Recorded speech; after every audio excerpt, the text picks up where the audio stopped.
Hello and welcome to a new video from a Gameplay for All Seasons. Now I'm going to say right off the bat here that if you are hoping for a new Timesplitters game, then you really should like this video. Now why do I say that? Well, it's because I want us as a community to talk about this game, and I want to tell developers it's a game we want them to make. Now before I carry on with this discussion, and there's a lot to discuss, for those of you who aren't familiar with this game, let's quickly touch on what this series is about. Now, Timesplitters is a first-person shooter about alien-type creatures which kind of wreak havoc across various points in time and history. But the reason that this game is great isn't, because of that storyline. It's rather the gameplay and the uniqueness of it.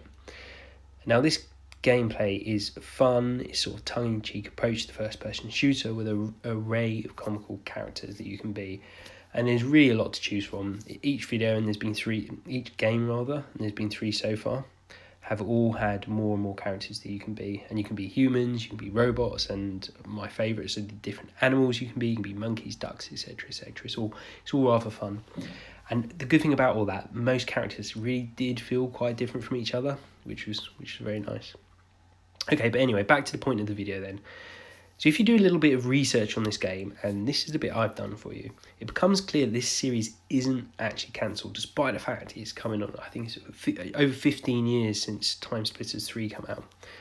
And it's not completely shelved either. Now, rather the series is kind of sleeping, kind of waiting to be given the green light from developers to work on it.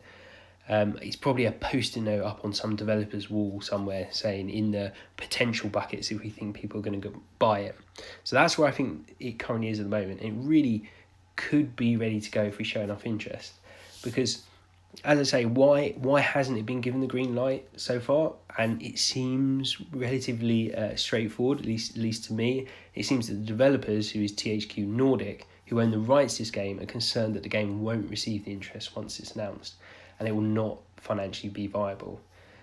Now, my take on that is that they probably underestimate the love for this series, and that's why I'm making this video. Because what I want to do, I want to give them a sign. I want people to think and talk about this game and let them know that people are interested in it. Now, if the community speaks loud enough, which, like I say, doing these type of videos hopefully adds some voice to us, then they really will listen.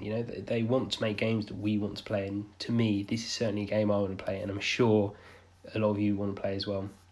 And as I say, if that happens, if we get enough interest and tell them that we want this game, then we could be looking at the long-awaited Timesplitters 4, which I assure you, I very much hope would be a really, really good game. Okay, so there's one more point that we should touch on when it comes to Timesplitters. And just before we do, I just want to remind you, if this is the sort of thing you're interested in, then to hit the subscribe button so you don't miss out on future content. Maybe I'll touch on Timesplitters again. Hopefully we'll get some sort of update. We've got things on Hogwarts Legacy and loads of other things that we cover as well. So like I say, hit the subscribe button if you like this kind of thing. Now again, returning back to Timesplitters, the other thing that I wanted to touch on is Timesplitters Rewind. Now some of you may have heard of it. To be clear, this isn't Timesplitters 4, and the thing that I've been talking or hoping for as I go through this video. Rather, what this is it's a rather ambitious project by various Timesplitter fans who are trying to make the originals again, and they're bringing it up to standard, bringing the graphics up to date, and it's going to be releasing on the PC in due course. Now, it'll be really interesting to see that game when it comes out, but as I say, the point of this video really is to give the developers the idea and the sense that we want Timesplitters for. If you look at the other games out there, the really popular ones, you've got Fortnite online, which I know, I think there's been discussion about maybe Timesplitters 4 would come back, that sort of game. I'm not sure that's the best plan in the world. I think the way the game worked originally was very, very good. I think there's still a lot of demand for that. It's not as serious a game as Call of Duty and things like that. So like I say, I think it has got its little niche. It's quite different from other games out there at the moment. And crucially, it was such a popular game back in the day. Those people who played the game back in the day are still playing games now. So I really think the demand for the nostalgia's there, the interest will be there. So if they did it a good job, I really, really think could do well. Now, I will admit that currently there may not actively be lots of people beating the drum for Timesplitters 4, but as I said, 15, 20 years since the prior game came out, and I think, people are just, people aren't going to go on for 10 years continually talking about it. Now, there's a little bit of discussion here, there, and everywhere that you see, but there's not too much about it. And that's, as I say, what I'm trying to change here. So let me know your thoughts in the comments, subscribe, and I'll see you on the next video. And as I say, hit that like button.